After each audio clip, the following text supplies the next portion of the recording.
There's a couple news stories that just recently came out from today. Donald Trump is going to be tackling the bird flu that's affecting our egg prices in America, something that happened under his administration. He also, from a previous story even further from there, is talking about refurbishing the Oval Desk as a form of his presidency, which hopefully comes back not gold. A lot of people might think that that's a funny little quip on the factor of Trump, but everything that he touches, he seems to like gold.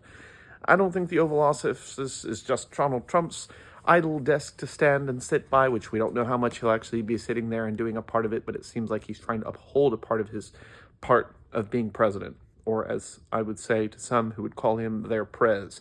Here's the fun facts, and not so very lightly. So for the functions of what Donald Trump is promising to do and what he said to do about protecting kids, protecting children, going after the cartels, if you hadn't seen this, recently said they're not really worried about Donald Trump on the factors of Russia and Ukraine and the war there. The functions of Donald Trump talking about doing business with President Zelensky to help get these precious minerals and pay to Ukraine, which will help Ukraine individually. Russia suddenly says, oh, hey, I want to get money from President Trump now. And Putin's saying, I want to do business with America. Fun fact for you, before this bipolarization and inflation in this country, which is not all too much of a surprise with all the charisma that can come behind a president, Donald Trump does not hold charisma. He does hold his own tongue of his truthful bluntness and raw, true self-disregard for what anybody else thinks. That's why a lot of people like him. That's why he won. And that's the truth out of the majority of people who voted for him. I was not one of them, but I am somebody who will say, I'm not going to turn around and be undemocratic and say that that's not my president. I may not have voted for him, but for the functions, I will hold him accountable.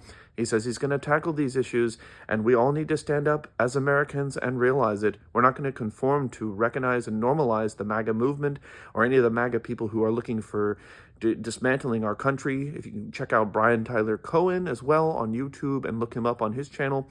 He just came out with a video that I'll eventually get into watching about Republicans who were just caught in a scheme trying to dismantle our democracy.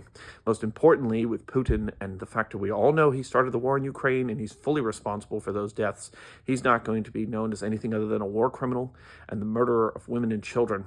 Much no different and much less than the cartels that Donald Trump claims he's going to go after, and they're not worried about him. We already know there are still crimes happening against children, even with parents hurting their kids, killing their kids. There was a father recently I saw in a local news story that happened in our country just recently who shot his own child in front of their mother with an AR-15. It's tragic, absolutely devastating. You guys just remember something for the kids and for the present and for the future. That's what we stand for every day, to stand up and hold each other dear and hold the accountability for those in our elected offices, because regardless of whatever we may stand by, it's our present that we stand together and hold dearly for our kids and for our present. Thanks for watching Mcluvin News. Without the present, there is no future.